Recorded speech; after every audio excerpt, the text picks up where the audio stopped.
from Fargo and serving you on TV, online, and on the go. This is Valley News Live at 6. They clash with each other. They have violence against each other, and then innocent people get involved in the middle of it.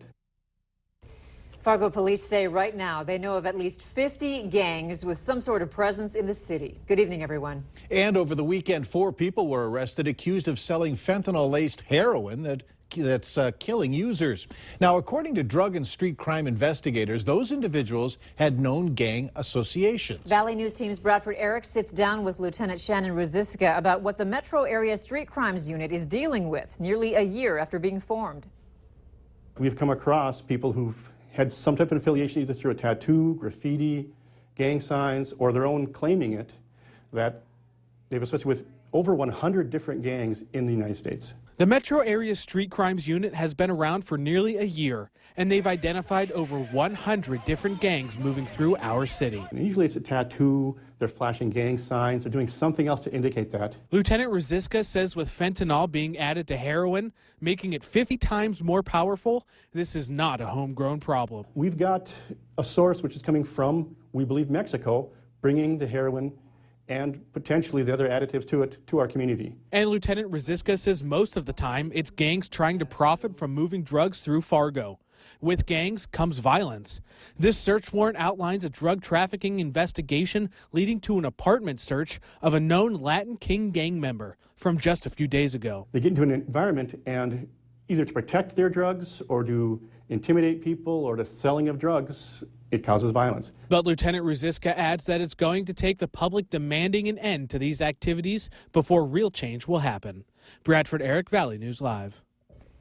The Fargo Police Department says years ago, gangs moved in from Chicago peddling drugs, causing drive-by shootings, and that once the public got involved in putting a stop to it, the gangs more or less left. And there's new information tonight about those 4 people arrested over the weekend accused of selling heroin-laced fentanyl. Court documents outline how, after an overdose death on Saturday morning, police were able to find an informant who led them to the 4 located at the Residence Inn Hotel. Investigators say they believe the heroin and other substances are coming from suppliers in Mexico. Understaffed and underpaid. That's what some in Minnesota are calling those who work alongside people with disabilities. A group in Moorhead held a rally today asking lawmakers for a 5% pay increase for caregivers, saying there's a huge shortage and the increase would help keep good workers around and attract more people to the field. The average caregiver in Minnesota makes somewhere around $11 an hour, but across the river they're making a couple dollars more. It's not even about the money, but unfortunately for a lot of people, it's like you have to make it work. And a lot of staff that I've known have left, and the consistency is so important to the guys. Just if you think about someone being there, like when you're taking a bath and whatever, you want it to be somebody you know. Lawmakers in Minnesota are expected to make a decision about the pay increase in May. We got a break in the clouds today and had the chance to see some sunshine, which is always good. Let's head over to Hutch for a first look at what we can expect for tonight. Hutch? Mike, thank you very much indeed. We're enjoying a fairly nice close to the day, especially from the Red River and points south and west. As we look off to the east, though, heavy rain continues to move through eastern Minnesota, and that rain will move back at us tomorrow and Thursday as snow, believe it or not. Rainfall totals where you see the yellows and reds, over an inch reported in and around the Grand Forks area and portions of Nelson County and Walsh County. 52 in the 7 o'clock hour here in Fargo. We'll see those 40s, though, for most of the evening with decreasing winds. It does look like much of the area will begin to see snow, especially out east, into tomorrow, and that is why we have a winter storm warning in effect for Wednesday and Thursday for the Baudette and Bemidji areas. We will see snow here, Mike. I'll have details on how much I expect and when it warms back up in a moment. Okay, as long as you talk about the warmth. Thanks. Warm. In other news tonight, Fargo police are looking for 2 people who robbed a man outside the Frying Pan restaurant in downtown Fargo. It happened early this morning. Investigators say a man was eating and another man asked him to go outside for a cigarette. When the 2 went outside, the alleged robber and second man demanded the victim's wedding ring. When the man refused, he was hit in the head and left unconscious. When the victim woke up, he says he still had his wedding ring, but his wallet was gone. Investigators are looking at the restaurant's surveillance video to try and gather more information.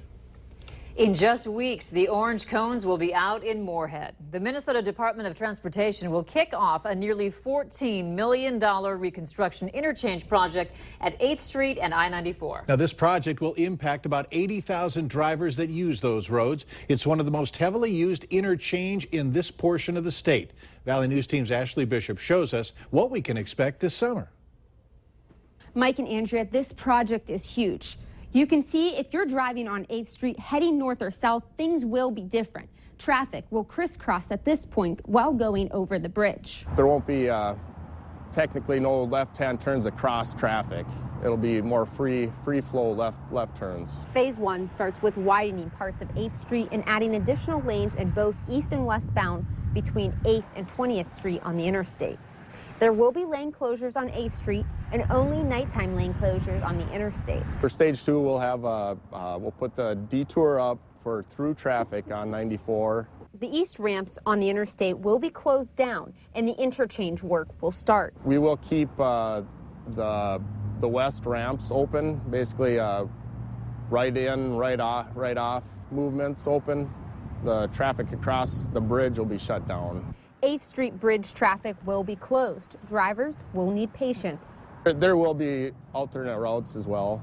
You know, if you can avoid the area completely, that's the best. For drivers using 8th Street to get north or south, the detour will be using 40th Avenue south over 20th Street to 12th Avenue. If you're trying to get off the interstate coming from Fargo, you will need to use 20th Street.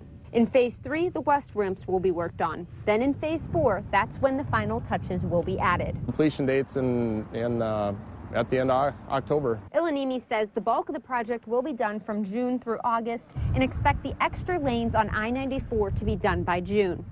In Moorhead, Ashley Bishop, Valley News Live. Business access will remain open during construction. Incentives are being offered to the contractors to finish portions of the project early. To learn more about this project, click on this story on valleynewslive.com. Minnesota Governor Mark Dayton put his spending wish list at the feet of the legislature today. Dayton released his budget proposal for 2016. It includes $100 million for expanding broadband internet infrastructure and another $100 million to be spread among dozens of programs meant to tackle persistent racial economic disparities. Dayton has scaled back a proposed preschool program that faltered last year. He's also pushing to expand child care and education tax credits. Signs of a souring economy have Dayton worried. He left $200 million of a $900 million budget surplus unspent in case the state's economic fortunes take a turn.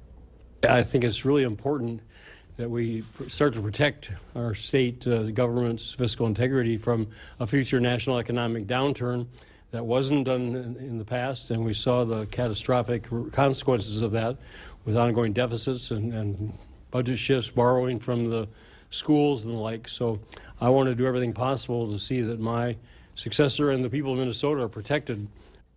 Other priorities in Dayton's supplemental budget include providing clean, affordable drinking water, expanding rural broadband internet, and cutting taxes for more than 400,000 Minnesotans. The University of North Dakota has a new president. Mark Kennedy was chosen by the State Board of Higher Education today. He currently runs the graduate program in political management at George Washington University in D.C. He's also been an executive for Macy's and a 3-time congressman. Kennedy grew up in Pequot Lakes, and his wife Debbie is from Holly. He also has a very broad range of experience that includes advising Presidents Obama and George W. Bush on international trade. Kennedy says his first order of business will be getting to know everyone. I want to spend the first 3 months meeting with every academic, faculty and staff department here, but then also going out and seeing the other 10 schools in the university system, as well as going out to as many coffee shops, farms, drill sites as possible and meet the citizens, the alumni, the legislators to really get to know the state. Kennedy will take over the position as UND's new president from interim president Ed Schaefer on July 1st. Fargo has become the Hollywood of North Dakota for the next several days. Later on Valley News Live at 6, where you can find out about the films playing at this year's Fargo Film Festival.